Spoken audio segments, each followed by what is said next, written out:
እዚህ ጋር ብሬ ማነሳው አንዴ ምን ገጠመኝ መሰለህ? እሺ ላይክ አቃቤ ሕጉን የተመድቤ ሲሄድ ክስ የወንጀል ምርመራ ክስ መርምረን ከዛ አቃቤ ሕግ እንግዲህ ክስ ያስቀርባል ብሎ ሲያምን የወንጀል ክስ ያቀርባል እና የቀላል አካል ጉዳት ሙከራ የሚል ክስ አዘጋጅቼ ያቀረብኩኝ። ላይክ ኬዙን ብነግርህ ምንድነው ሚስተር ኤክስ ዱላ ከሌለ ለመደብደብ ፈልጎ ዱላ ሰንዝሮ እሱን ሳተውና ሌላውን ሰው መታው ነው እንግዲህ ፋክቱ። ወይም ደግሞ ሰንዝሮ በሆነ ምክንያት ያኛው ሰው ዳነ ሳይመታ። እንደዚህ አይነቱ ኬዝ እንግዲህ ምን ላይ ነው ማረፍ ያለበት የሚለው አንድ ኮምፕሊትድ አቴምፕት አለ፣ አንድ ደግሞ በኔግሊጀንስ የተፈጸመ የወንጀል ድርጊት አለ። እንደሱ አለና መርጠህ እንትን ማለት አለብህ። ስለዚህ ሙከራውን ሙከራ ላይ ማሳለፍ አለብህና ልክ ሙከራ ክስ ቀርቦ ክስ ሲሰማ ዳኛው ምን አሉ? እንደዚህ አይነት ነገሮች የተለመዱት መጀመሪያ አቃቤ ሕግ ሲሄድ ያየሁት ቀደም ያሉ ክሶችን ስመረምር በዛቻ ነው ክስ የሚቀርብባቸው። ላይክ እከሌ ድንጋይ ወርሮ እከሌ ሊመታው ስለሳተው በዛቻ ነው ማስፈራራት ተከሷል የሚል ክስ ታያለ። ወይ ዱላውን ሰንዝሮ በውጫው የሚሆን በምንም ፎርስ የቆመን ተግባር ሲሆን በዱላ ሰንዝሮ አስፈራርቶታልና ዛቻ ተብሎ ትክክል አይደለም። እሱን እኔ መቀበል ስላልቻልኩ በሙከራ ወንጀል ክስ አቀረብኩና ዳኛው ሲያዩት ልክ ከዛ በፊት ለካ በእንደዚህ ጉዳይ እየተቸገሩ ኖረው ዳኛው ዛቻ የሚለው ነገር ትሬንድ ሆኗል ማለት ነው። ለምደውታል። ስለዚህ ልክ ጄኔም በሙከራ ሳቀርብ ወንጀሉን የሚያቋቁሙት ተስማምተው መጡብኝ እንደገና አይነት ነገር ነው ያንጸባረቁት በችሎት ላይ እና ያው እንደዚህ አይነት ነገሮች ማለት ከነባሮቹ ጋር የማያስማሙ ነገር ግን በሂደት እያስታረቃቸው የምትሄዱት ነገሮች ሊገጥሙ ይችላሉ እና እነዛን ዋይዝ ሆኖ ማስታረቅ ግን እኮ አንተ ነህ ትክክል እኮ እውነት ነው። ግን አሁንም ትክክል እንደሆንክ ታስባለህ አይደል? እውነት ነው። ግን ትክክል ነኝ የሚለው ብዙ ጊዜ ሪጅድ ሆነ የምታስኬደው ሳይሆን ማለት የህግ ሙያ ከብዙ ሰዎች ጋር ከብዙ ባለሙያዎች ጋር ወይም ከብዙ ኃላፊነት ካለባቸው ተቋማት ጋር የምትሰራው ነው። ላይክ አቃቤ ሕግ ስትሆን ከፖሊስ እና ከፍርድ ቤት ጋር፣ ዳኛም ስትሆን እንግዲህ ፖሊስ እና አቃቤ ሕግ ክላይንት ነው እንደዚህ እና ትክክል ነኝ ብቻ ሳይሆን ትክክል መሆንህን የምታሳይበትን መንገድ ዋይዝ ሆነ ማሳየት መቻል አለብህ ለማለት ነው።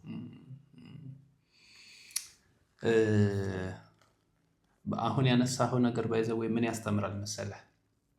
ከዩኒቨርሲቲ የሚወጡት ፍሬሽ ግራጁዌትስ የህጉን ፕሪንሲፕሉን ፍሬሽ የሆነ ሚሞሪ ነው ያላቸው። ጥሩ ህጉን እንደወረደ ማስፈጸም የሚያስችል ትክክለኛ የህግ እውቀት ይዘው ይመጣሉ። በዚህኛው በኩል ደግሞ በልምድ በጣም የተበለሻሹበት ደግሞ አሰራር ደግሞ አለ። አሁን ሁለቱ መርጅ ሲያደርግ በተለይ አዳዲሶቹ ተጽዕኖ የማሳደር እድል ቢኖራቸው ይሄ ልማዳዊ አሰራር እየተሻሻለ ይሄዳል ማለት ነው። አንድ ግን የሆነች ዘመን ላይ የሚያዝናናን አንድ ነገር አስታወስከኝ።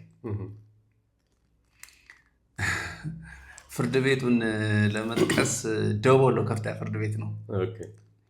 ስለዚህ ሰዎችን እንተዋቸዋለን እና አንድ በእድሜ ገፋ ያለ ዳኛ አለ እና በልምድ ነው የሚሰራው። ምናልባት አእምሮ ውስጥ የሚመጡልህ ሰዎች ሊኖሩ ይችላሉ እና በልምድ ነው የሚሰሩት። ስለዚህ ኦብቪየስሊ በጣም ብዙ ስህተቶች ይፈጸማሉ እና የሆነ ጊዜ ላይ ከዩኒቨርሲቲ የወጣ አንድ ወጣት ጂኒየስ የህግ ባለሙያ ተመደበ እና ያ በልምድ ከሚሰራው ዳኛ ጋር አንድ ችሎት ቁጭ ብሎ እንዲያስችሉ ነው የተመደበው። ስለዚህ 3 ዳኛ ሆኑ ማለት ነው። እና ጠበቆች ምን ብለው ተስፋ አደረጉ መሰለህ? ይሄ አዲስ የመጣ ዳኛ በቃ ተጽዕኖ ያሳድርበታል እና በልምድ የሚሰራው ነገር ለወደፊት እየተሻሻለ ይሄዳል ተባለ እና ተስፋ ተደረገ እና 1 ዓመት ከቆየ በኋላ ያን ነገር ጠበቆች ገመገሙት። ምንድነው የሆነው? ሽማግሌው ዳኛ ላውጣታል ያኛውን እና ከዓመት በኋላ እዛ ችሎት ልታስችል ስትገባ ሁሉም በእንትን ይሰራል በልምድ። እሷ ነገር ትንሽ ታስቸግራለች። ሰው ይሄ ከዩኒቨርሲቲ ውስጥ ያለው ይሄ አሪፍ ነገር ተስፋ የምናደርገው ነገር እና ልማዱ እንትን ሲል ብዙ ጊዜ ፕሪቬል የማድረግ እድል ያለው ልማዱ ነው። በጣም ከባድ ነው። እውነት ነው። ትወቀሳለህ እኮ ከዩኒቨርሲቲ ወጥተህ ያንን አፕላይ ላድርግ ብለህ ስትል። አሁን የማስታውሰው አንድ አቃቤ ሕግ ያለ ጓደኛችን የነበረ እና ሁሌ ፖሊስ ጣቢያ ሄዶ ተጣልቶ ይመጣል። ተጣልቶ የሚመጣው የመጣላት አባዜ ስላለበት አይደለም። ሰዎች ለምን ማለት ከተገቢው ሰዓት በላይ ቆዩ፣ ለምን ማስረጃ ምስክር ሳይሰማ ማነው ፖሊስ ምርመራ መዝገቡን ሳይጨርስ ለምን ተጠርጣሪውን ያዘው፣ እንደዚህ በሚሉ ነገሮች መብታቸው ይከበር። ፍርደኛ ለምን ከሆነ ጊዜ በኋላ ዋንስ ፍርድ ተሰጥቷል እና ዋራንት አጽፈህ ለምን ማረሚያ ቤት አልወሰድክም ሊሆን ይችላል። ግን እዚህ ላይ ቅድም መታረቅ አለበት ያልኩት ነገር ምንድን ነው?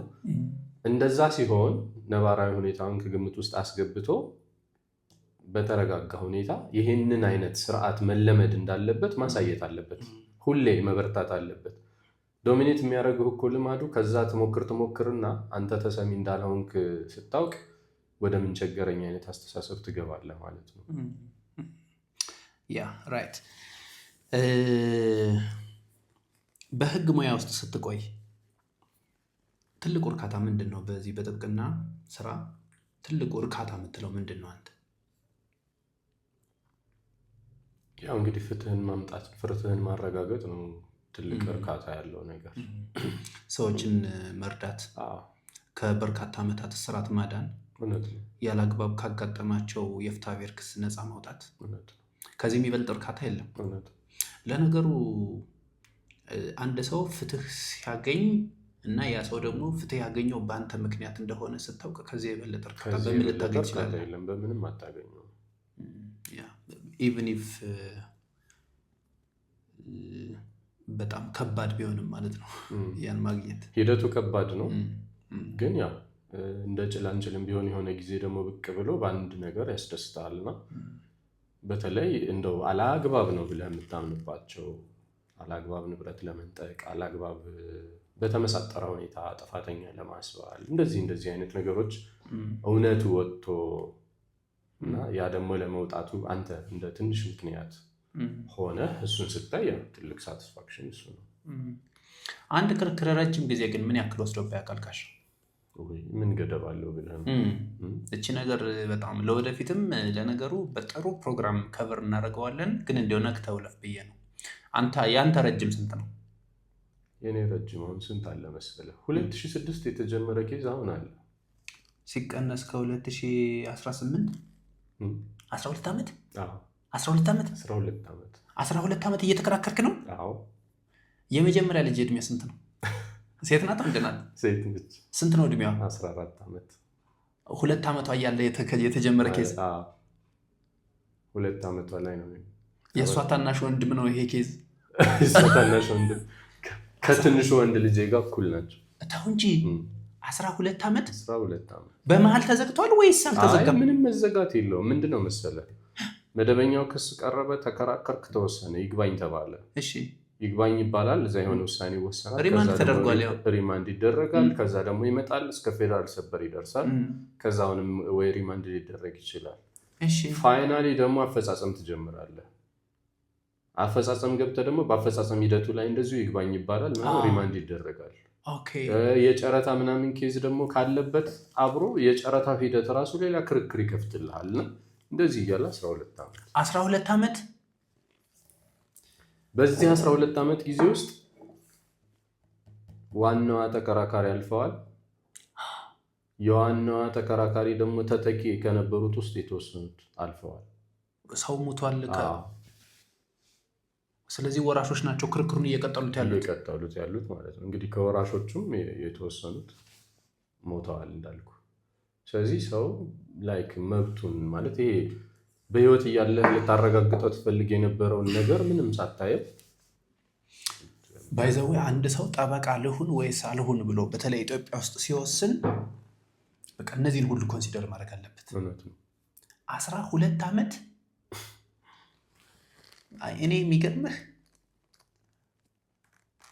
በቃ ቁጥር አንድ የምሰስተው ለምን እንደሆነ ታውቃለህ?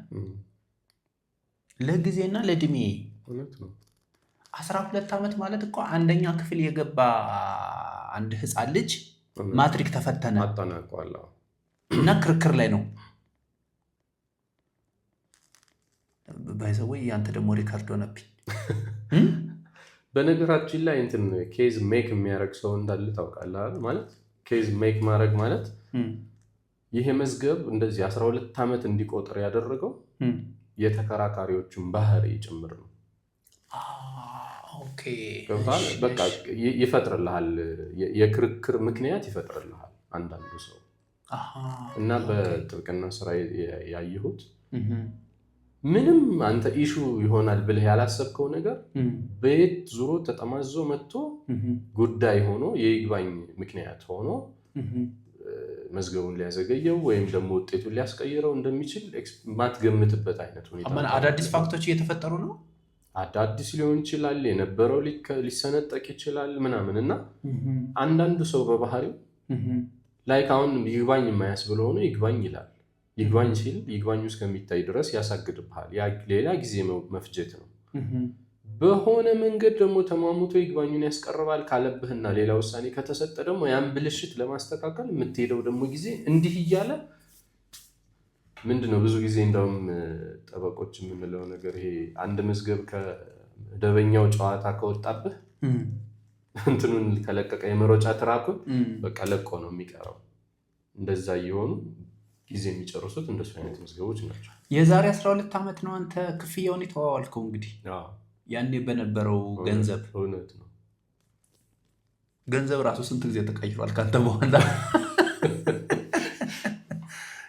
እንደገና አንተ ይህን ኬስ ስትይዝ የዶላር ምንዛሬ ስንት ነበር? አሁን ስንት ሆነ? ከ8 ብር በታች በነበረበት ጊዜ እንደሱ ይመስለኛል። ዶላር ከ8 ብር ወይ ከዛ በታች ነበር። ባይዘው የረጅም ኬዝ የማውቀው ቲክቶክ ላይ አንድ ቪዲዮ የሰራሁት የቢላል ኑር ከበደ አብራችሁ ሰርታችኋል? ቢላል ያው ጓደኛ አልሰራንም፣ ግን ሁለታችሁ አቃቤ ነበራችሁ። ኦኬ ትምህርት ቤት ቢላል ጓደኛዬ ነው እና የእሱ አሁን የማውቀው 7 ዓመት ነው። 7 ዓመት ነው። ቢላል አንድ ኬዝ ባቲ ሆስፒታል አካባቢ የነበረ ክስ ነው። አስታውሰዋለሁ። ኬዙን እንደውም ሰምቼዋለሁ አይደለ? ከተማው ላይ ትንሽ ጮህ ነበር ያ ኬዝ። እሱ ኬዝ 7 ዓመት ነገር ወስዷል እና ቢላል አግብቶ 2 የወለደው ኬዙን ከተቀበለ በኋላ ነው። ያንተ ደግሞ እጥፍ ሆነ። በጣም ይገርማል። እኔ የምልህ ቆይ እኔ እዚህ ጋር ያለህን ሪያክሽን በደንብ ማወቅ ፈልጋለሁ። ጠበቆች የሆነ እድሜያቸውን እንደ ማከራየት ነገር እኮ ነው እየሰሩ ያሉት። እድሜያቸውን፣ ጤናቸውን፣ ሁሉ ነገራቸውን ብዬ ነው የማስበው። ግን ይሄ ሁሉ ካጋጠመህ በኋላ የህግ ሙያ መማርህና የጥብቅና ስራ ውስጥ መግባትህ የሚቆጭ ነው ወይስ ትክክለኛ ውሳኔ እንደሆነ ይሰማሃል? ሁለት ነገር ነው የማስተናግደው በእንደሱ አይነት ሀሳብ። እኔ ስራዬ ማለት ስራ ማለት አሁን ጥብቅናን ስራ ያርጌ ይዤዋለሁ አሁን አይደለም። ግን ሰው ስራው ሊሆን የሚገባው ብዬ ምን አሰብኩኝ፣ ጠበቃ ሆኜ ማለት እነዚህ ነገሮች ካስተናገድኩ በኋላ ስራ ቦታው ላይ ትቶት የሚሄደው ስራ መሆን አለበት ብዬ አሰብኩኝ። ቅድም ካነሳናቸው ማለት ይሄ ስሜትን ወደ ቤት ይዞ ከመሄድ ከጤና ከምናምን አንጻር እና የጥብቅና ስራ ቦታ ላይ ብቻ የምትተው አይደለም፣ ወይ ቢሮህ የምትቆልፈው አይደለም፣ ወይ ችሎት ይዘው ብቻ የምትቀረው አይደለም። ስሜቱን ሸራርገህ ቤትህ፣ መኝታ ላይ፣ ምግብህ ላይ፣ ጓደኛህ ጋር ሻይ በምትጠጣበት ሊሆን ይችላል። አብሮህ ነው ያለው። ነገር ግን አንድ የባለ ሱቅ ወይ ሸቀጣሸቀጥ የሚሸጥ እንበለው ወይ ሌላ ምሳሌ ወስደን አንድ ነጋዴን ብታየው ልክ ሱቁን ቆልፎት ሲወጣ ስራውን ትቷል፣ በቃ ስራ አቁሟል። ስለዚህ ያ ሰውዬ ምንድነው ከዛ ውጭ ከስራ ውጭ ባለው እረፍት ላይ ነው ያለው። ሌሎች ነገሮች የሚያስኬድበት፣ ሌሎች ነገሮች የሚያስብበት፣ ቤተሰቡን የሚያወራበት ጊዜ ነው የሚኖረው። ስለዚህ ስራ ቦታ ላይ ትተው የምትሄደው ቢሆን መልካም ነው ብዬ እንዳስብ አድርጎኛል። ግን ደግሞ ይሄ ማለት ስራውን ጠልቼዋለሁ ማለት ሳይሆን ደግሞ ቅድም ደግሞ ያልኩት በምንም የማታገኘው ደግሞ ፍትህ የማረጋገጥ ነገር ደግሞ አለ። እሱን ስታስብ እንኳንም ሆንኩኝ እንኳን በእኔ ምክንያት ይሄ ውጤት መጣ ደግሞ እንድትል የሚያደርግ ነገር አለና ትንሽ በሱ ባላንስ ለማድረግ እሞክራለሁ። ስለዚህ አንተ መስራት የሚጠበቅብህ ስለ ኢሞሽንህን ማኔጅ እንዴት እንደምታደርገው ነው የምታስብበት እንጂ ስራው ትክክል ነው። እውነት ነው። በጣም ይገርማል። 12 ዓመት የሚገርም። አሁን ቀጠሮ ለመቼ ነው ታስታውቀዋለህ? አይ እሱ ፔንዲንግ ስለሆነ በጣም ይገርማል። ኦኬ አንድ የችሎት ገጠመኝ እስኪ በዚህ መሀል ንገረን። ከዚህ አሁን ካነሳነው ርዕስ ጋር የሚሄድ እንትን ልበል። እሺ ደስ ይለኛል። ይሄ የአንድ ጓደኛ የገጠመኝ ነው እና ጠበቃ ነው። ጠበቃ ሆኖ ሲሰራ አይ ቲንክ የንብረት ክርክር ነው ክርክሩ እና ለአንደኛው ተከራካሪ ወገን ይቆምና ረጅም ጊዜ አይ ቲንክ የሱም 5-6 ዓመት በላይ ፈጅቶ ክርክሩ ያልቃልና የመጨረሻ ውጤቱ ይሄ የምልህ ሰው ጓደኛ የምልህ ጠበቃ አሸነፈ ክርክሩን እና የመጨረሻውን ፍርድ ቤት ውጤት ነው የምነግርህ። አሸነፈ። ከዛ በተቃራኒው ያለው ተከራካሪ መንገድ ላይ የሄደ በእግሩ ከጓደኛው ጋር ሆኖ ጠበቃውና ጓደኛው ወክ እያደረጉ ከኋላው ይመጣል። ያ የተረታ ባለ ንብረት ማለት ነው። ኦኬ ራሱ ፓርቲው ራሱ ተከራካሪው በተቃራኒው ያለው ከኋላው ይመጣልና ከፊት የሚሄደው ረጂው ጠበቃ ነው። ረጂው ጠበቃ ከጓደኛው ጋር አብሮ እየሄደ ነው እና እያወሩ እየሄዱ ላይክ ድንገት ሲያያቸው እንደዚህ አድርገኸኝ አትቀርም እና እገልሃለሁ ብሎት ያልፋል። ከዛ ጠበቃው ሰምቶ እንዳልሰማ መሆን ፈልጓል። የጠበቃው ጓደኛ ደግሞ ጠበቃውን ስሙን ይጠራና ይሄ ሰውዬ እኔን ነው እገልሃለሁ የሚለኝ ይላል። አይ ተው ዝም በል አንተን አይደለም፣ አንተንማ የት ያውቃል፣ እኔን ነው እገልሃለሁ የሚለኝ ተው ዝም በል አሁን ምንም እንትን አትበል ይላል። ከዛ ያ በዚህ ያልፋል ነገሩ እና ጠበቃው እረፍት አልሰጠኝም ማለት ይሄ ሁኔታ ለምንድን ነው እገልሃለሁ ያለኝ? ስለተሸነፈ በክርክሩ ያሸነፈው ያቀረበው ክርክርና ማስረጃ ነው። እውነት እኔ ጋር ስለሆነ ነው ያሸነፈው። ስለዚህ ለምን እገልሃለሁ አለኝ? ይሄ ሰውዬ ለምን ይጠላኛል የሚለው ጥያቄ እረፍት ነሳኛል እና እንደምንም አፈላልጌ ቤቱን ሰዎች ነገሩኛል። ከዛ ቤቱ ድረስ ሲሄድ እንዴ ደግሞ ቤቴ የመጣኸው ምን ልትቀማኝ ነው ብሎ በጣም አግሬሲቭ ሆኖ ተበሳጭ ምናምን እሱ ሊያግባባው ነው። ከዛ እባክህ ወንድሜ ቆይ አሁንም ረጋ በል ቡና ልጋብዝህ እፈልጋለሁ አልኩት አለ። ከዛ ተቆጣ፣ ተሳደበ ምናምን ደግሞ አንተ ብሎ ቡና መርዝ ልታጠጣኝ ካልሆነ በስተቀር ምናምን አላለ። ከዛ እንደምንም ተቋቁሞ የነበረውን ቻሌንጅ ላሳምነው ሞከርኩ አለ። ማለት በቃ እንዲያገኘኝ ማለት ነው። እንገናኝን አውርተን ከዛ በኋላ ግደለኝ እባክህ አልኩት አለ። ከዛ ቀስ እያለ እየቀዘቀዘ መጣና ተቀጣጠርን። ፋይናሊ ቀጠሮ ተቀበለኛል። ኦኬ ቡና ለመጠጣት። እሺ ከዛ ቁጭ ብለን ቡና እየጠጣን ለምንድን ነው የጠላኸኝ ብዬ ጠየቅኩት አለ። አንተን ያልጠላሁ ማንን እጠላለሁ? በብስጭት ነው የሚመልስልኝ አለ። ንብረቴን አስቀምጠኸኝ እንደዚህ ምናምን ነው እኔ አይደለሁም ያስቀማሁ። እኔ ቢርበኝ ልጆችን ቢርባቸው እባክህን ብዬ ብለምንህ ገንዘብ ትሰጠኛለህ አትሰጠኝም? አሁንም እየተቆጣ እሰጥሃለሁ ለምን አልሰጥህም አለኝ። ተቸግረህ ሳይ ምናምን አይነት መስልሙን እንደሱ ካልከኝ ገንዘብ ስጠኝ ብዬ ፊትህ ላለመምጣት ልጆችን ለማስተማር ለማሳደግ ስራዬ ስለሆነብኝ አጋጣሚ የያዝኩት ስራ ይሄን ስለሆነ ሙያ አድርጌ እየሰራሁ ነው ስራዬን። ስሰራ ደግሞ ከአንተ ጋር ተገናኘሁ እንጂ አንተን አገኛለሁ ብዬ አቅጄ አስቤ አይደለም። የማጥቃት ዓላማ የለኝም። ስለዚህ ደግሞ ይቺ ተከራካሪ እኔ ጋር መጣች። በዚህ መንገድ ተሸነፍክ። ፍርድ ቤት እንግዲህ ብዙ ፍርድ ቤት ሄዶ ነው ፋይናሊ አንተ ጋር የተወሰነው። ስለዚህ ይህንን አምነህ መቀበል አለብህ እንጂ እኔን ለምን ትገለኛለህ? ይሄን ከሰማህ በኋላ አሁን ግደለኝ አልኩት አለ። እና በዚህ ምክንያት ሎቢ አድርገውት ሀሳቡን ያስቀይሮት ከዛ በኋላ ወዳጅ ሆነናል። ተቃራኒ ይገርማል። ምን ለማለት ነው? የጥብቅና ስራ ቅድም እንዳልነው ይህን ሁሉ ነው እንግዲህ ይህን ሁሉ አስተናግደህ የምታልፈው ነገር ነው። በማይመለከትህ በጠላትነት ሁሉ አስፈርጀው እንደዚህ ጭራሽ የግድ እያዛቸው ሁሉ። ጠበቃው ግን በጣም ብዙ ርቀት ሄደ። የተለመደ አይደለም። ካሜራ ልክ ስንጨርስ ማን እንደሆነ ትነግረኛለህ? ቀደም ሲል አቃቤ ሕግ ነበርክ፣ አሁን ደግሞ ጠበቃ ነህ። ጠበቃ ሆነ ደግሞ እንደገና ተመልሰህ ከአቃቤ ሕግ ጋር ትከራከራለህ።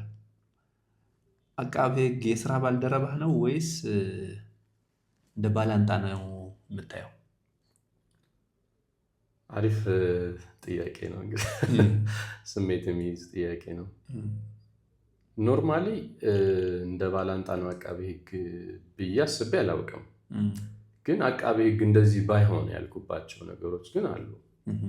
ምክንያቱም አቃቤ ሕግ ያው የግድ የከሰሰውን ሰው ለማስቀጣት ብቻ ሳይሆን እኔም አቃቤ ሕግ ሆኜ ስለሰራ በተግባር የሚገጥሙን ነገሮች ስለነበሩ በተቃራኒው እንድትቆም የሚያደርጉ የሚገጥሙ ነገሮች አሉ። ስለዚህ እንደዛ አይነት ነገር ሊኖር እንደሚችል በሁለቱም ሳይድ ማሰብ ቢቻል ጥሩ ነው ብዬ አስባለሁ። እና አንዴ ምንድነው መሰለህ ከዚህ ሀሳብ ጋር እንደዛ መሆን አለበት ብዬ የማስበው ጠበቃ ሆኜ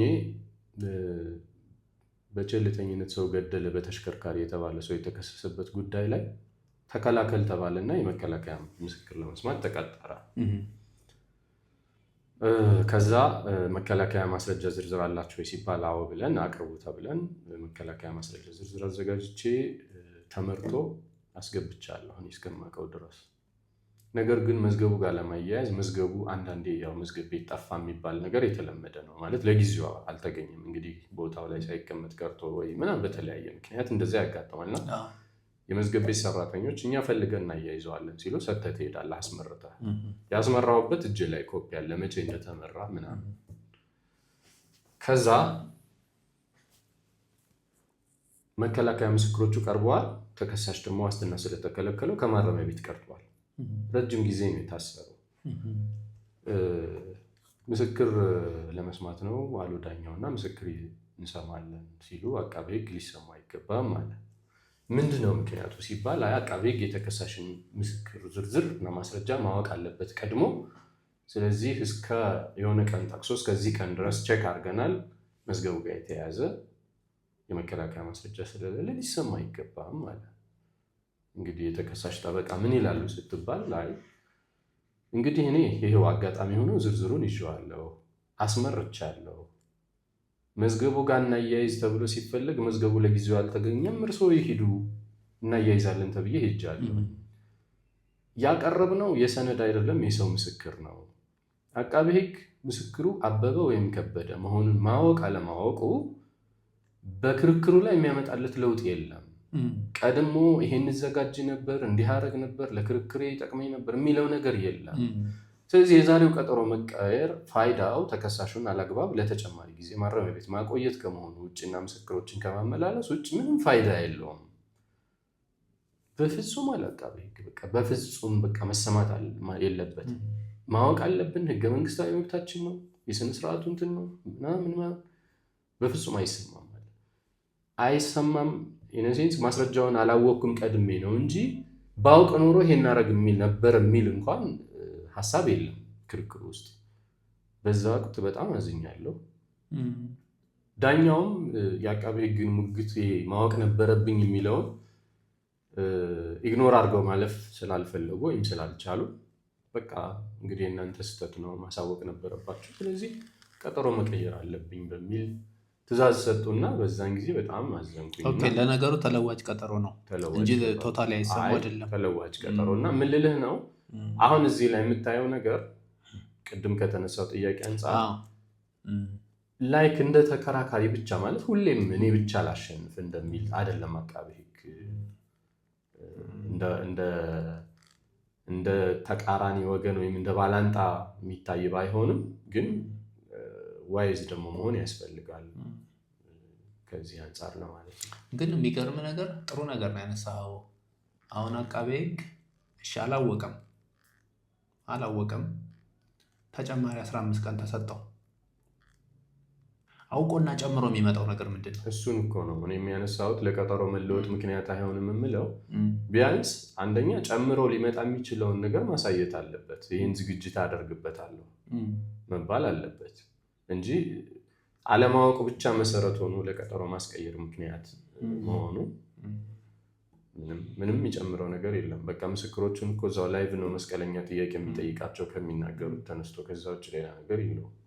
አሁን ለአቃቤ ሕግ ያለህ አመለካከት በተወሰነ መንገድ ትንሽ ዲስቶርትድ ነገር ይሆናል። ያው እንዲህ አይነት ነገሮች በተለይ ሲደጋገሙ ምንም ውጤት የማያመጣ እሴት የማይጨምር ነገር መሰረት አድርጎ ስለተቻለ ብቻ በተቃራኒው መቆም ትንሽ ጥርጣሬ እንዲፈጠርብህ ያደርጋል። ኦኬ አሁን የምጠይቀ ጥያቄ ላይ በተለይ ተሞክሮ ካለህ የሆነ ልምድ ካለህ አጋጥሞ የሚያውቅ ከሆነ ብትነግረኝና ብንወያይበት በጣም ደስ የሚለኝ። በፍትሐ ብሔር ጉዳዮች ሊሆን ይችላል። ከዚህ ከንብረት ክርክር ከንብረት ክፍፍል ጋር በተያያዘ ሰዎች ምን ያክል ጨካኝ ናቸው እንድትል ሊሆን ያደረገህ የምታስታውሰው አለ? ለምሳሌ እንድታስታውስ ለምሳሌ ከውርስ ጋር የተያዘ ሊሆን ይችላል። ከውርስ ጋር በተያያዘ ማንና ማን ይከራከራል? ያው በችሎት ስንሰራ እኛ እንዲህ አይነት ነገር ማየት የተለመደ ነው። ወንድማማች እህትማማቾች፣ አባትና ልጅ፣ እናትና ልጆች፣ ባልና ሚስት፣ ከዚህ ከንብረት ጋር በተያያዘ ክርክሮች አሉ እና ሰዎች ለንብረት ካላቸው ፍቅር የተነሳ ለገንዘብና ለንብረት ሲሉ ሰው ይሄን ያክል ዚስፋር ይሄዳል እንደ ጭካኔ ብለህ እንደው ያየኸው አጋጣሚ አለ ወይ? እንግዲህ የጭካኔውን ደረጃ ምናልባት ላይ ያሳይ ቢችልም ያው በርካታ ይገጥማል እንደዚህ አይነት ነገር። ግን ምናቸውን ሞር አይቼበታለሁ። ነገሮችን በስምምነት ፈተህ የምትፈልገውንም ንብረት ማግኘት የምትችልበትን ነገር ሉዝ የሚያስደርግህ በመካከል የምትፈጥረው ይሄ ያልተገባ የኔ ጥል አይነት ነገር አንዳንዴ ንብረትም ያሳጣሃል አብሮ። አንዴ እንደዚሁ በውርስ ክርክር ከተለያየ እናት የሚወለዱ ልጆች ናቸው የሚከራከሩት እና በአባታቸው ንብረት ማለት ነው። በአባታቸው ድርሻ ማለት ነው። እና አሁን በህይወት ያሉት ሚስት የተወሰኑትን ልጆች ይወልዳሉ። በህይወት የሌሉት ደግሞ ሚስት እንደዛ ሌሎች የተወሰኑትን ልጆች ይወልዳሉ። እና በህይወት የሌሉት ልጆች ማነው እናት ከእሳቸው የሚወለዱት ንብረቱ መከፋፈል አለበት በሚል ጥያቄ ሲያነሱ ፋይናሊ ወደ ክርክር አመራና ክርክሩም ታይቶ ያው በንብረቱ መፈራት ምንም ክርክር የለውም፣ ግን ባከፋፈሉ ነው ያልተስማሙት። እና እነዚህ አሁን እናታቸው በህይወት ያሉት 50% የእናታቸው ስለሆነ የአባታችሁን ሰጥተን ንብረቱን እናስቀረው ይህን በስምምነት እና የሆነ አማውንት አስቀመጡና እስከዚህ ድረስ በዚህ ግምት ልክ የእናንተ ድርሻ እንስጣችሁ አሏቸው። እምቢ አሉ። ስለዚህ ጨረታ ወጣና ምን ሆነ?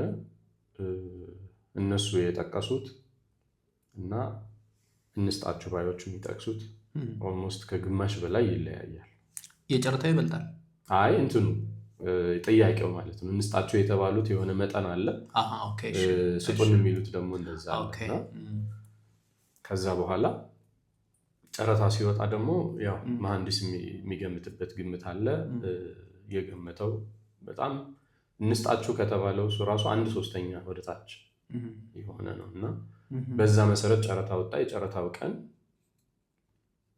የሚገርመው ነገር የጨረታ ዋጋው ከፍ ብሎ ሌላ ሰው እንዲወስደው ያልተደረገ ጥረት አልነበረም በአንዱ ተቃራኒ ወገን። አጋጣሚ ሆኖ ግን አንዳንዴ ማህበረሰባችን ደግሞ አላግባብ እንደተበደልክ የሚሰማበት ሁኔታ ከተፈጠረ እንትን ያደርጋል ማለት ቶለሬት የማድረግ ነገር አለው። ጨረታ ሲባል በተለይ እነዚህ እኮ ባለቤቶቹ ናቸው እንዲሆኑ የሰሩት ምናምን እንዲህ አድርገው ሊወስዱባቸው ምናምን የሚሆን ሲወራ ደግሞ ሰው ላይክ የሰው ንብረት ገዝቼ እንዴት እነሱን አፈናቅዬ ምናምን የሚለው ነገር ይመጣልና ብቻ እንደዛ ብሎ ምን ቢሆን ጥሩ ነው? እንስጣችሁ የተባለውን በ2/3 ዝቅ ብሎ ጨረታው አለቀ። ለነገሩ የመሐንዲስ ግምት ሳይሆን የኢንጂነሪንግ ኤስቲሜሽን ሳይሆን ማርኬት ቫሊዩ ነው ነገር ነው። አክቹዋሊ እሱ ትንሽ ቴክኒካል የሆነ ነገር አንገባም። እውነት ነው። ምን ልልህ ፈልጌ ነው፣ በስምምነት የተገኘው የጨረታ ዋጋ በስምምነት እንስጣችሁ ከተባለው ዋጋ በ2 እጥፍ ያድጋል። ስለዚህ ምንድን ነው አንደኛ ንብረት ምዛጋ ልታገኝ የምትችለውን ነገር ሉዝ አድርገሃል። አንተ ማንን ነው የምትወክለው? እኔ ንብረቱን እናስቀር የሚሉትን ነው የምወክለው። ስለዚህ የተሻለ ላይክ አሁን አስዩም 10 ሚሊዮን ጨረታ ያለቀን ቤት በ30 ሚሊዮን ልስጥ ብለው የነበረ ሰው ኖ ለእኔ 60 ሚሊዮን በ50 ሚሊዮን ካልሰጠኸኝ ብሎ በመወራከቡ ምክንያት ወደ ጨረታ አምርቶ ጨረታ ደግሞ ላይክ 7 እና 8 ሚሊዮን ተገምቶ መነሻው ከዛ ደግሞ ጨረታው ሲከናወን 10 ሚሊዮን ላይ ቢያልቅ እንግዲህ በመካከሉ በ10 ሚሊዮን እና በ20 ሚሊዮን እንስጥ ተብሎ በነበረው መካከል በ10 ሚሊዮን እና በ30 የ20 ሚሊዮን ልዩነት አለ። ስለዚህ እሱንም ሉዝ አድርገህ ወንድምነትህንም ነው አብረህ ሉዝ የምታረገው እና ባልተገባ ኢጎ ባልተገባ እንትን እንደዚህ ሁለቱንም ሉዝ የምታረግበት ሁኔታ ይከሰታል። ያልተገባ ነገር ሲፈለግ ነው ማለት ነው። በግራ ቀኝ በኩል ጀኒውሊ ሰርቭ የሚያደርጉ ጠበቆች በሚኖሩበት ጊዜ ባይዘወይ እንዲህ አይነት ዳሜጆችን ያስቀራል። ለምሳሌ ፍርድ ቤቱ ምን ሊሰራልህ እንደሚችል አስቀድመህ ስለምታውቅ በአርቢትሬሽን ከውጭ እንዲያልቅ ለማድረግ ትሞክራለህ። ስለዚህ እነዚህ ቤተሰቦች ደግሞ ያላቸውን የእርስ በርስ ግንኙነት አስቀጥለው እንትን ይላሉ። አንዳንድ ጊዜ ውጭ ሊቀር የሚችል ነገር ያለ አግባብ ይሄድና ብዙ ጉዳት ያመጣል። ምናልባት የኔ ጥያቄ ቅድም የጠየኩ ግን ለንብረት ሲባል አንዳንዴ የጭካኔ መጠን ጥግ አክቹዋሊ ምሳሌ ለመጥቀስ እኔም ይቸገራለሁ፣ ግን ትንሽ የሚቀራረብ ነገር እኔ አንድ ያጋጠመኝ ልንገር። ጎንደር አንዴ ከራከር ነበረ እና የሆነ ደንበኛዬ የባልና ሚስት ክርክር ነው። እኔ ያወከልኩት ባልየውን ነው። የሚከራከሩበት ንብረት ትልቁ የሚባለው አንድ ጋራጅ እና 60 ሰው የሚጭን አውቶቡስ ነው እና ተከራክሬ አሸንፏል እሱ። ስለዚህ አንድ ጋራጅ እና 60 ሰው የሚጭን አውቶቡስ አሸንፈን ንብረት የለም ሌላ። አንዲት ህፃን ልጅ ገና አዲስ የተወለደች ህፃን ልጅ ነበረች እና ለእሷ ግን የቀለብ 1000 ብር ብሎ ፍርድ ቤቱ ወሰነ እና እኔ ኬዙን በቀረበልኝ ማስረጃ ብሪፍ በተደረጉት ፋክቶች መሰረት እሱን ፍርድ ቤት ወስጄ አሸንፌያለሁ እና ሰክሰስፉል ነኝ በዛ ኬዝ። በጣም ደስ እያለኝ ሂጄ ነገርኩት። ጋራጁን አሸንፈሃል፣ አውቶቡሱን አሸንፈሃል፣ ስለዚህ ንብረት በሙሉ ተወስኖልሃል። ነገር ግን ልጅቱ የእሱ ናት፣ የተወለደችው ህፃን ልጅ። ለህፃኗ ልጅ ግን ቀለብ በወር 1000 ብር እንድትከፍል ፍርድ ቤቱ ወስነዋል አልኩት። እሪ ያለ 1000 ብር የሸዋስን ምን ነካ? በፍጹም ትክክል አይደለም፣ ይግባኝ ይዘህልኝ ሂዳለኝ። በዛ ነው በቃ ሊወሰን አይገባም ማለት የሆነች በመካከልች የባልና ሚስት ልህ ነገር አለች አይደለ? ደስ ማትል እሱ ነው እና ያን ይግባኝ ይዤው ሄድኩኝ። አሁን ላይ ትንሽ እንትን ይለኛል፣ ያሸማቅቀኛል። አልወስድም ብል ይሻለኝ ነበር እና ይግባኝ እስከ ክልል ሰበር ይዤው ሄድኩኝ ማለት ነው። እስከ ክልል ሰበር ይዤው ሄድኩኝ። አጋጣሚ ዳኛው እስካሁን ድረስ ትዝ ይለኛል። አሁን ወጥቶ ጠበቃ ሆኗል። ጎበዝ ነው፣ አካዳሚካሊ ጎበዝ የሆነ የጠቅላይ ፍርድ ቤት የሰበር ችሎት ዳኛ የነበረ ሰው ነው፣ ስሙን ያው ላለመጥቀስ። እና ኬዙን መርምሮት አስጠራኝ ማለት ነው። እሺ የተከበሩ ጠበቃ ቅሬታው ምንድን ነው አለኝ። ብሪፍ አደረግኩት እንዲህ እና 1,000 ብር ሊወሰንብን አይገባም በ1 ሺዋ ይግባኝ ይቼ ማለት እና እሱ ራሱ ታዝቦኛል። አቶ የሸዋስ ይሄ 1,000 ብር እንደው ተገቢ ነው ወይስ ተገቢ አይደለም አለኝ። ተገቢ ነው እና ለምን መጡ ነው ቀጣዩ ጥያቄ። አትሊስት ያን ጊዜ የተናገርኩት ደስ ይለኛል። አይ በቃ መዝገቡ ይዘጋ እንዴ 1,000 ብር ሲፈልግ ይክፈል ሲፈልግ ይቶ ብዬ ወጥቼ ሄድኩኝ። ይሄ አንዱ ነው። 1,000 ብር ላለመክፈል የሚያነሳሳው ነገር ምንድን ነው? አፍተሮል በተለይ ደግሞ እንትን ካለው አቅም ካለ ያን 1,000 ብር መስጠት የሚችል ከሆነ ልጁ እንደሆነች የሚረዳ ከሆነ አሁን ያን ገንዘብ ላለመክፈል ይሄ በመካከል ያለ ይሄ ያኛው ሰው እንዲጎዳ ለማድረግ ያለ ቁርጠኝነት በእንትንም አጋጥሞኛ ካልችሎት ዳኛ ሁኜ በጣም የሚያማምሩ ፋሚሊዎች የሆነ እናት አባቶቻቸው ከልጆቻቸው ጋር በንብረት ክርክር ልክ ሲመጡ የሆነ አንዳንድ በጣም የሚያምር ቤተሰብ አይተጣቃለህ። እኔ የዛ ቤተሰብ አባል ብሆን ብዬ የምመኘው አይነት በጣም የሚያምር በጣም ደስ የማይል ክርክር በመሀል ሲስተናገር ነገር ልክ ታያለህ። እውነት ነው። እንደዚህ አይነት ነገር በተለይ በባልና ሚስት ክርክር እኮ የምትሰማው በጣም ይደብረሃል። ኮመን ነው ንብረት አንዱ ወገን ለማሸሽ። አሁን ብዙ ጊዜ ወንድ እንደሚያሸሽ ምናምን ነው አይደል በተግባር የሚገጥመው። አንድ ጊዜ እኔ ግን በተቃራኒ ለወንድ እንደዚህ ለባል ጠበቃ ሆኜ የቀረብኩበት በሙሉ ሚስት በቃ ማለት ስራ ተብሎ የተዘጋጀበት የሚመስል ነው ሁኔታ ውስጥ ታየው በሙሉ በቃ ከጋብቻ በፊት እንደሆኑና ከጋብቻ በኋላ የተፈሩት ደግሞ በሚስት የሆኑ ዘመዶች አማካኝነት እንዲመዘገቡ የሆነበትና ምን ያህል የጭካኔ ጥግ እንዳለው ንብረት ለማሸሽ ምናምን ሰው የሚታይበት የባልና ሚስት ክርክር ጉዳይ የሚገርም። እኔ ወንድ ነው የሚያሸሽ በቃ ኮመን እኔ እንደሱ ነው ብዙ ጊዜ የማየው እና በእናቱ በእህቱ በምኑ በወንድሙ አስመዝግበው ምናምን የምታገኝበት ጊዜ ይኖራል። ግን በተመሳሳይ የዚህ ተገልብጦ ደግሞ ሴቶቹ ላይ የምታገኝበት ጊዜ ያለና በምን ያህል ማለት መጀመሪያውኑ ገና እኮ አንተ 1 ቀን 2 ቀን 3 ቀን ውስጥ ማለት ነው ግን አንድ ላይ ከሆኑበት ገና ተጋብተው ያ አስተሳሰብ ያለ መሆኑን የምታይባቸው ኬዞች አሉና ሲጀምር በቀመር ነው ማለት ነው። ይሄ በካልኩሌሽን እንደዛ ምትልበታል።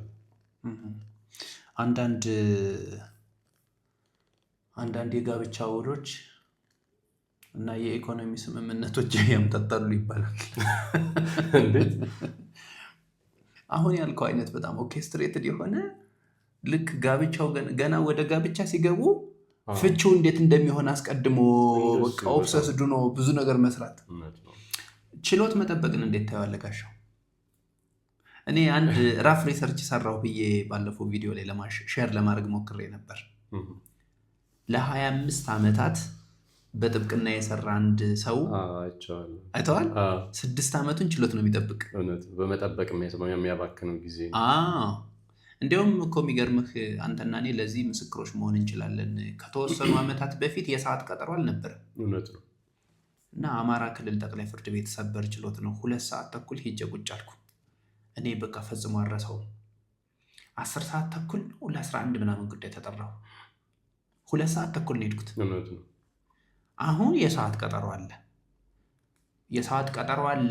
ሰዓቱ ፕሪሳይስ ላይሆን ይችላል፣ ግን አትሊስት ጠዋትና ከሰዓት የሚለው ግን ተወስኗል።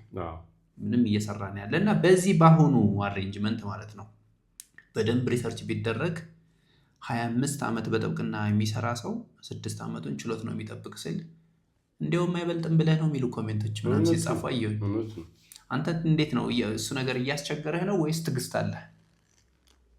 አይ የቱንም ያህል ታጋሽ ብትሆን ታጋሽነትህን ደግሞ የሚፈታተን ነገር ይመጣብሃል። ያ ምንድነው ዛሬ ሰርቼው ላለሁ ብለህ የምታስበው ስራ ይኖርሃል። በተለይ ደግሞ አስገዳጅ ሆነ። ለምሳሌ አንዱ የመጀመሪያ ደረጃ ፍርድ ቤት 3 ሰዓት የተባለ ችሎት ቢኖርህ ሌላ ቦታ 5 ሰዓት ተብሎ በደንብ ተስፋፍቼ ሰዓቱ ያደርሰኛል ብለህ ልትቀበል ትችላለህ። ነገር ግን 3 ሰዓት ባልተስተናገድክ ቁጥር ነው ወደ 4 ወደ ምናምን በተገፋ ጊዜ ሰዓቱ አንዱ ሉዝ ታደርጋለህ። ስለዚህ ይሄን ቶል ማለት እንድታገሰው የሚያደርግህ አይሆንም። አሁን እኔም ብዙ ጊዜ ደሴ ሰርቻለሁኝ እና አማራ ክልል ላይ ያሉ ፍርድ ቤቶች እንዳልከው ከጧትና ከሰዓት ተብሎ አሁን የተከፈለ ቢሆንም ከጧት ስንት ሰዓት ነው? 2:30 መጥተህ 6 ሰዓት ይሆናል። እንግዲህ ግማሽ ቀን ችሎት በመጠበቅ አባከን። ያው ተለዋጭ ቀጠሮ ለመስጠት አንዳንዴም ደግሞ 6 ሰዓት ድረስ ጠብቀህ አሁን ያልተጠራቸው ከሰዓት ትባላለህ። አንፎርቹኔትሊ ደግሞ ከሰዓትም ተብለህ ከሰዓት ስትሄድ ደግሞ እስከዚህ ድረስ ያልተጠራቸው ወይ ከሌ ደግሞ ለእንድ ከነገ ወዲያ ምናምን ተብሎ ትባላለህ። እንግዲህ በአንዷ የቀጠሮ ቀን ስንት ቀን ነው እያባከንክ ያለው ለዚህ ኬዝ የሚለው ስታስበው ቅድም ካልከው 6 ዓመት የቀጠሮ መጠበቅ ማባከን የበለጠም ሊሆን ይችል ይሆናል። አንጻራዊ ፌዴራል ፍርድ ቤቶች ላይ በሰዓት የመስተናገዱ ነገር የተሻለ ነገር የምታይበት ሁኔታ አለ። እሱም ቢሆን አንዳንዴ የጉዳዩን ባህሪ 3:30 ተጀምሮ እስከ 3:40 ያልቃል የተባለ ጉዳይ ላይ ያልቅ የሚችልበት ምናምን ከግምት ውስጥ ገብቶ የተወሰነ እሱም መስተካከሎች ቢኖሩት መልካም ነው እና ብዙውን ጊዜህን የምታባክነው በቃ በመጠበቅ እና አንዳንዴ እንደውም ሲቀልዱ ጠበቆች ምኑን ጠበቃ ሆነ ጥበቃ እንጂ አይነት እስከ ማለት የደረሰበት ሁኔታ ነው ያለው። ምን ትሰራበታለህ ግን ያን ሰዓት? ያ ሰዓት የሚገርም ብዙ ጊዜ አስቤያለሁ እንትኑን ማለት የሚባክነውን ጊዜ እንዲሁ እያባከምኩት እንደሆነም አስቤ እንትን ያልኩባት ማለት ምንድነው መስራት የምችለው በዛ ጊዜ የሚለውን ሁሉ እንትን ብያለሁ። ግን እውነት ለመናገር ለማንበብም ሞክሬያለሁ። ገብቶሃል? በቃ ማንበብ አለብህ በዛ ጊዜ የሆነ ስራ መሰራት አለበት። ግን ኢቭን ለመጻፍ ላፕቶፕ ይዤ የሄድኩበት ጊዜ አለ፣ ለማንበብ የሞከርኩበት ጊዜ አለ። ግን አያሰራም ማለት አእምሮህ እረፍት የለውም እና አሁን ተጠራ አልተጠራ ምናምን የኔ በሆነ እንደዚህ በሚል እንትን ውስጥ ነው የምትጠብቀው።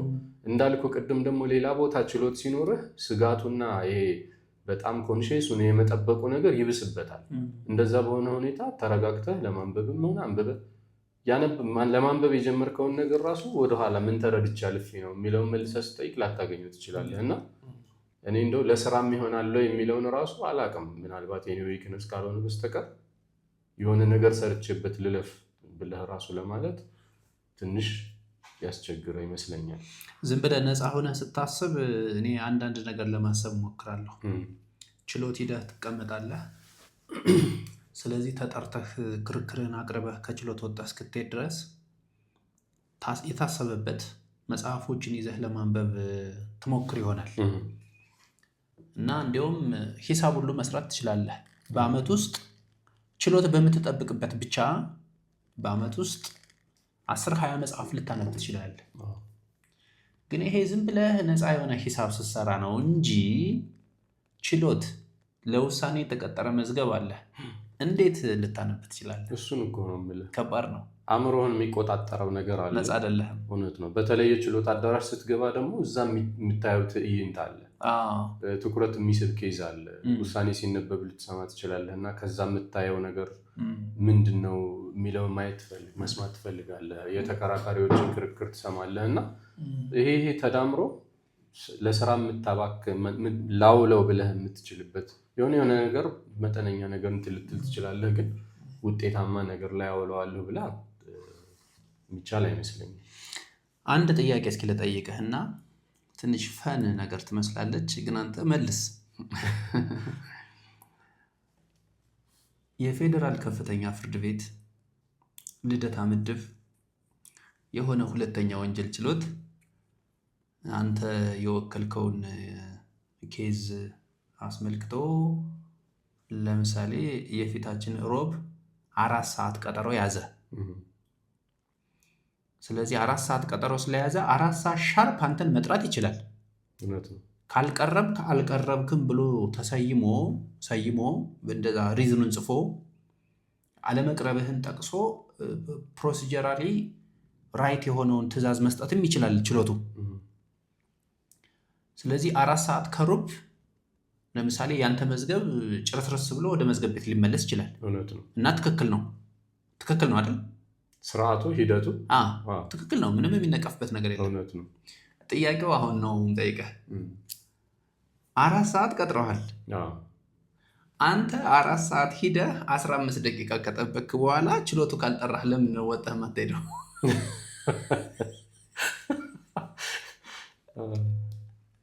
መልስ።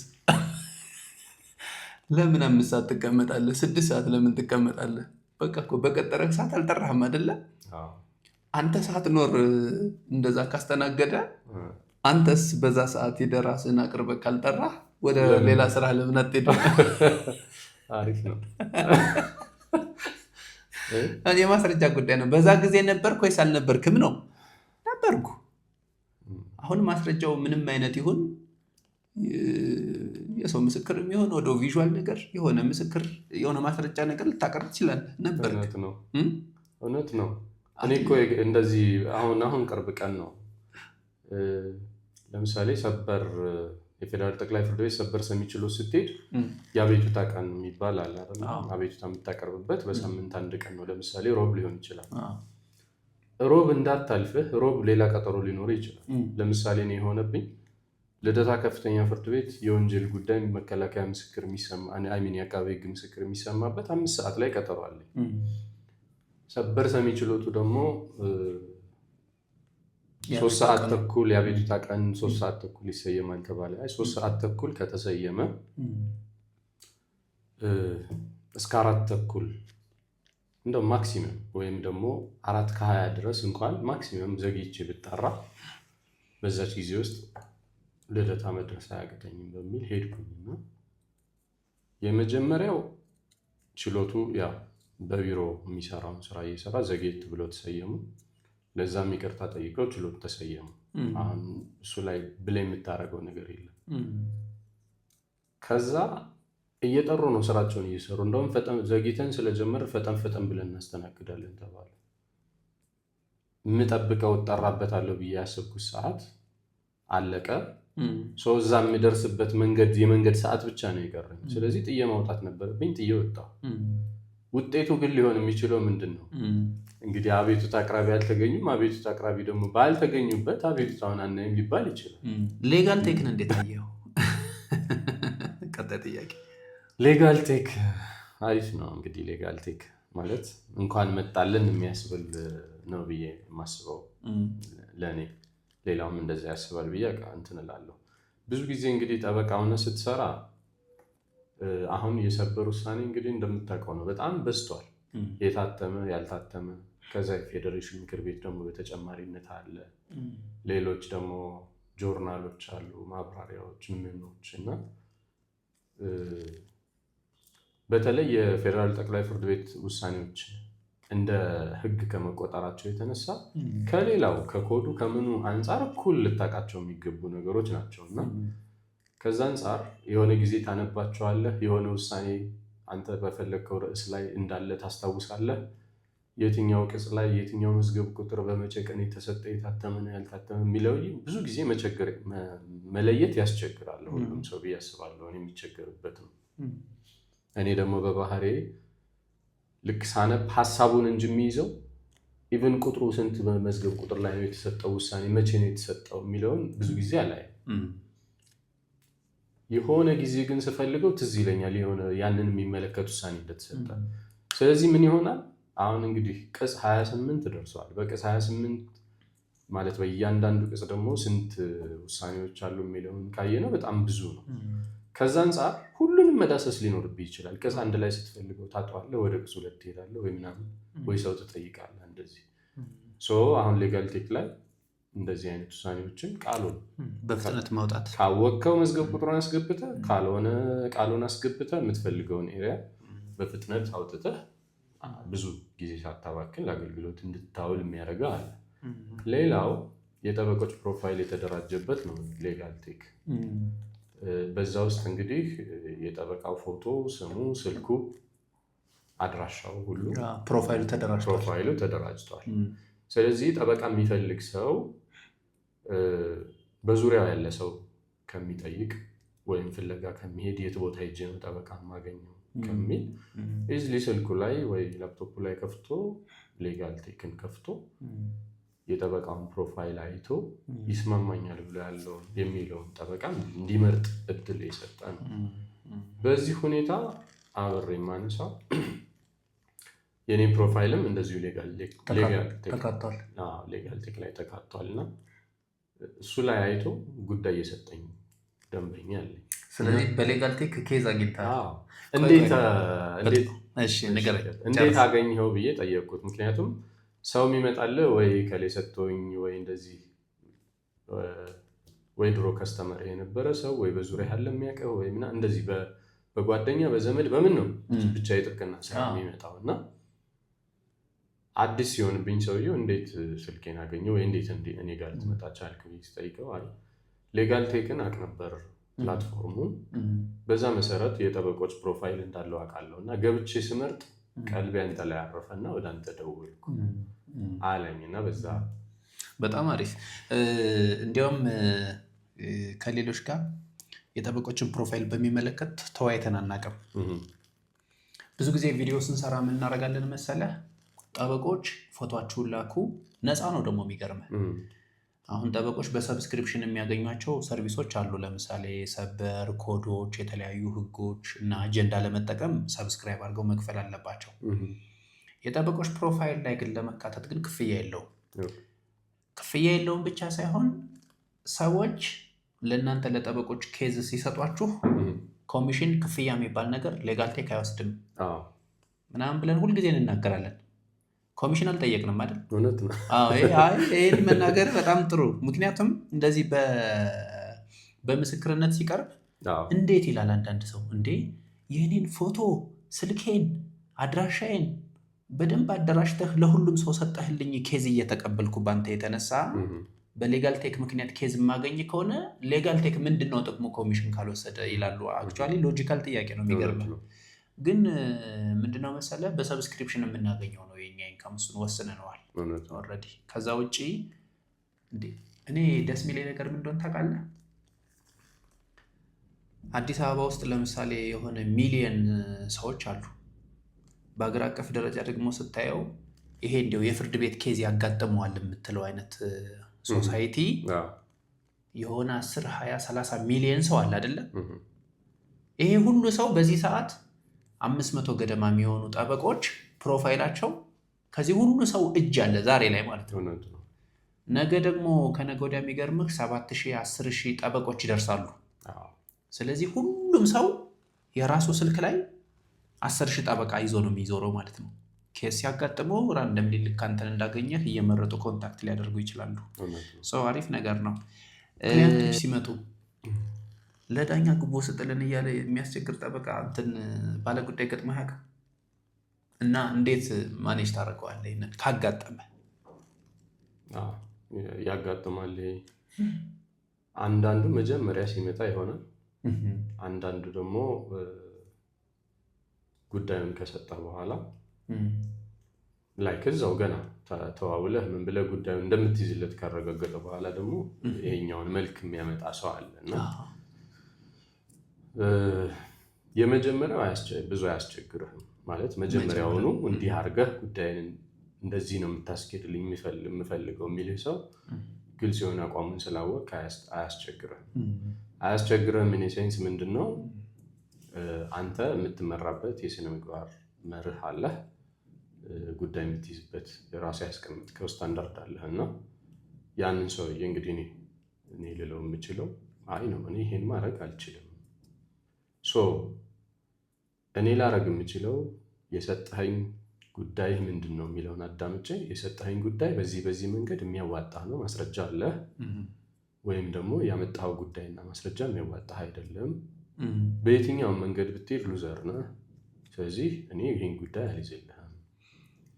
አሊያ ደግሞ ማስረጃውና ክርክሩ የሚያዋጣህ ከሆነ እንደሚያዋጣው ተገቢውን ስርዓት ተከትለ ብትሄድ ክርክሩን ሃንድ ልታደርግለት እንደምትችል አስረድተህ በዛ መሰረት ተስማምቶ ሊሰጥህ ካልቻለ በስተቀር እሱን ታስወግዳለህ ከግንኙነት ውስጥ ማለት ነው።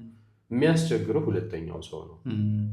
አንዳንዱ ወደ ያሳውቅሃል ከተስማማ ከተዋዋልክ በኋላ፣ አንዳንዱ ደግሞ ትንሽ ጊዜ ሰጥቶ ነው 1 ወር የሚሆን 2 ወርም 3 ወርም ጉዳዩ የሆነ ደረጃ ከሄደ በኋላ ጥሩ ነው እያስኬድኩ ያለው እኔ እንደዚህ አድርገህ ውጤታማ እንደምታውቀው አውቃለሁ፣ ግን ብሎ ይህን ጥያቄ ያመጣብሃል። እሱ ሲሆን የሚያስቸግርህ ለምንድን ነው?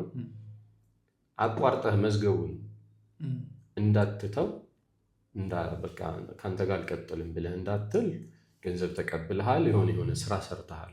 እሱን እንዴት ማኔጅ እንደምታደርገው ያስቸግራል። ሰው ወይ ገንዘቡን መመለስ አለብህ ኬዙን ለመልቀቅ፣ ወይ ደግሞ አሳምነህ የሚጠይቅህ ነገር ተገቢ እንዳልሆነና ተገቢውን ስርዓት ተከትለ ውጤት ላይ እንደምትደርስ አድርገህ ልታሳምነው ትችላለህ። ብለህ ግን ሲያቀተህ ያለው አማራጭ የተቀበልከውንም መልሰህ ከሆነ የሰራህበትን ቀንሶ ከፍሎ እንደዛ አድርገህ ማኔጅ ታደርጋለህ። ብዙ ጊዜ የሚሆነው እንደዛ ነው። ያ በሁለት መንገድ ከፍለን ያቀረብከው በጣም ጥሩ እይታ ነው። እንዲሁም አንተ ሰዎች ያጋጥማሉ። ያጋጥማሉ። ምንም ይሄ እንዲህ ተደርጎ ነው የሚወሰንልኝ የሚለው አስተሳሰብ ቅድም ልክ ጠበቆች ላይ ከሌላው ጋር ይደራደርብኛል ብሎ የሚያስበው አይነት አስተሳሰብ ልክ በተቃራኒው ተገልብጦ ደግሞ የሚወሰነው በጥቅማ ጥቅም ነው የሚለው አስተሳሰብ አሁንም በሰፊው ማህበረሰቡ ላይ የገነነ ነው። ያ ስለሆነ ጉዳይ ያለኝ አሳሳቢ ነው ብሎ የሚያምን ሰው በሙሉ እንዲህ ይታረግልኝ ይልሃል እና ያንን ቅድም በመጀመሪያው አማራጭ የመለስከው ሰው እኔ ያልይዝልህም ብለህ ሳምበዲ ጋር የምታውቀው ሰው ጋር ሄዶ ጉዳይ ይዞለት ልታይ ትችላለህ። እና ያኔ የሚመጣበት ጥያቄ በምን ስምምነት ነው ይሄ ሰው የያዘለት የሚለው ጥያቄ ይሆንብሃል። አትጠይቀው ችግር እኔን እኮ እንዲህ ብሎኝ ነበር እና በዚህ ሳንስማማ ቀርተን ነው ወደ አንተ የመጣው እና አንተ ጋር በምን ተስማምታችሁ ነው አትለውም። ከፍትሐ ብሔርና ከወንጀል ጉዳይ ካለባቸው ሰዎች ውስጥ ወደ ዳኞች እንዲኬድላቸው ጥያቄ የሚያቀርቡት የትኞቹ ናቸው? በአብዛኛው እንደሱ ለክቸው አላውቅም፣ ግን እንትን ያደርግሃል። አሁን የፍትሐ ብሔር ጉዳይም የክርክሩ አይነት ሰፊ ሲሆን ማለት ግዙፍ መብት ያለበት ንብረት ያለበት ሲሆን ወንጀል ማለት ነው እንደማለት ይሆንብሃልና ሁለቱም ላይ እንደሚያጋጥሙ። የሚገርምህ ነገር በዚህ ውይይታችን አብዛኛው ሰው የተወሰነ ሌሰን ያገኝበታል ብዬ የማስበው ምንድነው መሰለህ? ብሩን እናደርስላችኋለን አምጡ ብለው የሚቀበሉ ሰዎችም ዝም ብሎ ያላግባብ እየከሰሩ ያሉ ብዙ እንደሚኖሩ እንገምታለን። ምናልባት ኦልሞስት ኦል በሚባል ደረጃ እንደዚህ አይነት ነገርም አለ። ጋሻው እዚህ ድረስ መጣህ እንዲህ አይነት ውይይት ስላደረግን በጣም ነው ደስ ያለኝ እና በጣም አመሰግናለሁ። እኔም አመሰግናለሁ ጊዜ ሰጥተህ ጋብዘኸኝ ያለኝን ኤክስፔሪየንስ ሼር እንዳደረግ ስለጋበዝከኝ አመሰግናለሁ።